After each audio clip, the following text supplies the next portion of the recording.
آخر میں ایک بات بتائیے گا کہ جنہوں نے عمران خان صاحب کے قاتلانہ حملے کی ایف آئی آر نہیں ہونے دی، کیا وہ علی بلال کے لیے انصاف ہونے دیں گے؟ میں نے عرض کر دیا نا جی کہ پھول کاٹ لیں گے، باہر آنے کو نہیں روک سکیں گے، اور جب باہر آئے گی تو پھر کھل اٹھیں گے.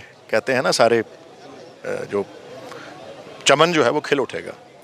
باقی میں نے کہا نا سب سے بہترین انتقام وہی ہوگا. 144 کال صرف عمران خان کو روکنے کے لیے لگائی گئی تھی. آج 144 ختم ہو گئی ہے. آج 144 واپس لے لی ہے انہوں نے. کیا صرف ضلع شاہ کو شہید کرنا تھا؟ کیا انہوں نے جو ہے وہ خون ریزی کرنی تھی؟ اس خون ریزی کی آڑ میں انتخابات کو ملتوی کرنے کی سازش جو ہے وہ انہوں نے پلان کی ہوئی تھی. یہ کرنا کیا چاہتے تھے یہ بتائیں. یہ کب تک لوگوں پہ تشدد کریں گے، ٹیئر گیسنگ کریں گے اپنے ہی لوگوں کے اوپر جو اپنے جمہوری حق کے لیے باہر نکلے ہیں، جو انتخابی کیمپین کے لیے باہر نکلے ہیں. انتخابات کا شیڈول آ چکا ہوا ہے، لیکن اس کے باوجود جو ظلم انہوں نے کیا ہے اس کو کوئی بھی جسٹیفائی نہیں کر سکتا. اقوام متحدہ آج پوری دنیا اس پہ آزادانہ تحقیقات کا مطالبہ کر رہی ہے، ان کو کنڈیم کر رہی ہے. لہذا میں سمجھتا ہوں کہ یہ بہت بڑا ظلم کیا ہے. یہ 25 مئی کی ایپیسوڈ 2 انہوں نے دہرائی ہے. سر، جو ایف آئی آر نہیں ہونے دے رہے، کیا وہ انصاف ہونے دیں گے؟ دیکھیں، اس کے ذمہ دار میں نے آپ کو پہلے بتایا، محسن نقوی جو کہ نگران وزیر اعلیٰ ہے، آئی جی پنجاب ہیں، اور سی سی پی او لاہور بلال صدیق کمیانہ، یہ اس کے ذمہ دار ہیں جن کے حکم کے اوپر یہ کال جو ہوا ہے.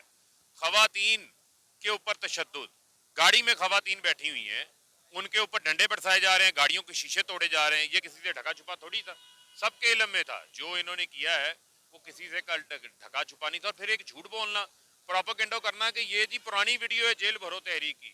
یہ تو کار ایکسیڈنٹ کے اندر جو ہے وہ مارا گیا ہے. وہ آج اس کاشف کی بھی ویڈیو سامنے آ گئی ہے جو اس پریزن وین کے اندر موجود تھا. کاشف جس نے یہ کہا کہ یہ کل ویڈیو اس نے خود بنائی ہے، پریزن وین سے بنائی ہے. وہ جیل بھرو تحریک کے اندر نہ کاشف پکڑا گیا تھا نہ ضلع شاہ پکڑا گیا تھا. وہ تو کل کی یہ تازہ ویڈیو تھی، اور اس کو پولیس کسٹڈی میں تشدد کیا گیا ہے، اس کو شہید کیا گیا ہے. اور آج ہمارا ساتھی ہم سے چھین کے یہ لے گئے ہیں. ان کو شرم آنی چاہیے.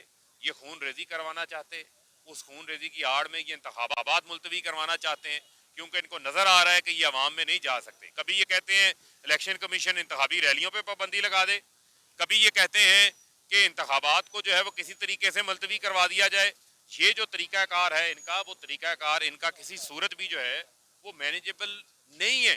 یہ انتخابات سے جو رائے فرار اختیار کرنا چاہتے ہیں، یہ لوگوں کو شہید کر کے انتخابات سے رائے فرار اختیار کرنا چاہتے ہیں. ہم اس کی مذمت کرتے ہیں. اور عمران خان صاحب نے جو حقیقی آزادی کا جو علم بلند کیا ہے اس سے ہم پیچھے نہیں ہٹیں گے. اور جو ضلع شاہ علی بلال اور ضلع شاہ ہے، یہ شہید حقیقی آزادی ہے.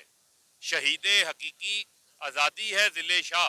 اور میں سمجھتا ہوں کہ اس کا خون رائے گا نہیں جائے گا، اور جو ذمہ داران ہیں ان کو کیفر کردار تک پہنچایا جائے گا.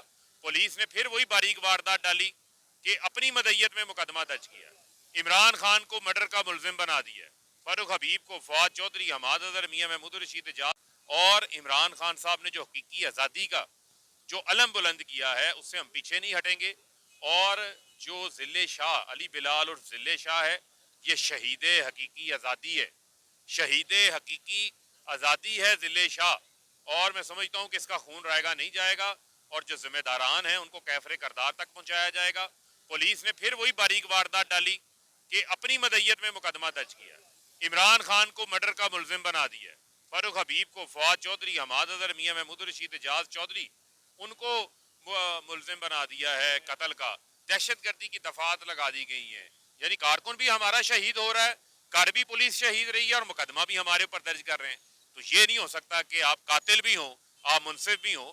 آپ کے ہاتھ رنگے ہیں، خون سے رنگے ہیں. محسن نقوی کے ہاتھ پہ خون ہے ضلع شاہ کا، آئی جی پنجاب کے ہاتھ میں خون ہے، اور سی سی پی او بلال صدیق کمیانہ کے ہاتھ پہ خون ہے. بہت شکریہ.